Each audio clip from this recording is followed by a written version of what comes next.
miracles in many cases. Death came to some in startling ways. The Greek playwright Aeschylus had a fatal encounter with a turtle that fell from the sky. Italian theologian Thomas Aquinas was knocked off a donkey by a tree branch and never recovered. French dramatist Moliere was mortally stricken while playing the part of a hypochondriac in one of his own plays. The corpse of the philosophe Voltaire was transported to his funeral dressed in finery and propped up as if he were still alive. American poet Emily Dickinson's final illness was difficult to diagnose, because rather than allowing her doctor to examine her, all she would consent to was to walk slowly past the open door of his examining room while he observed her from inside. Writer Sherwood Anderson was felled by an errant toothpick in a martini. Trappist monk Thomas Merton was killed by a fan, an electric one. Did poet Dylan Thomas really die of 18 straight whiskeys?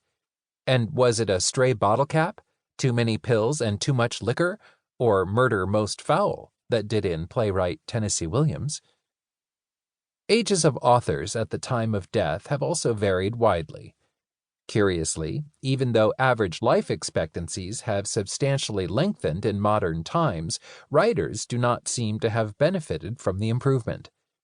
The average age of death of the classic Greek and Roman subjects in this book was about 70. Oddly enough, for the authors of the 20th and 21st centuries, it was earlier, about 65.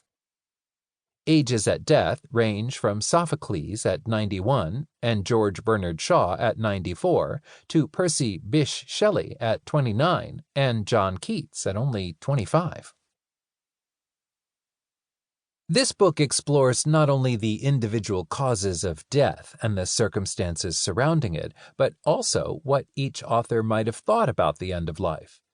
Being writers, most have left at least some clues, if not specific exposition, about their attitudes toward death in their poems, plays, novels, diaries, letters, and interviews.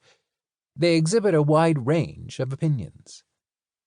Few, if any, of these famous authors have had the kind of near-death experiences that have spawned many recent sensational books that often climb to the top of bestseller lists.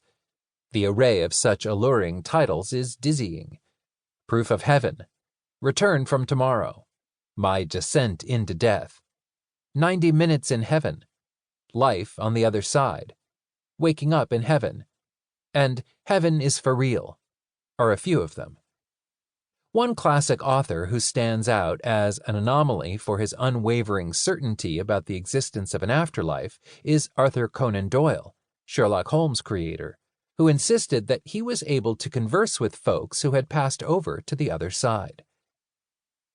For the most part, however, the creators of our literature, from the classical era to modern times, have expressed the same kind of uncertainty the rest of us feel about what to expect from a visit by the Grim Reaper.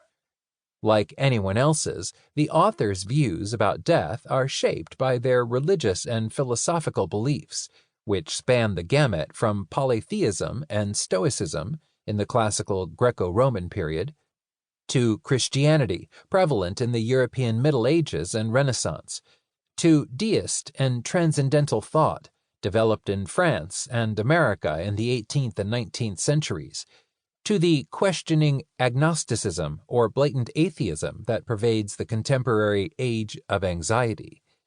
Attitudes towards death differ widely, ranging from fear to acceptance to indifference. The selection of authors may strike some as arbitrary, and it is.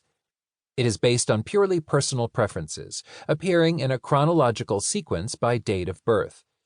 Despite glaring omissions or idiosyncratic inclusions, the list does represent an approximation of what might be found in a history of Western lit. The historical arrangement of the authors is purely for the convenience of the listener. The periods have been divided into classical, medieval, Renaissance, Enlightenment, Romantic, Victorian, and Modern, generally following the usual pattern of literature courses. As for historical documentation, this is not a textbook or a reference work and should not be held to strict academic standards.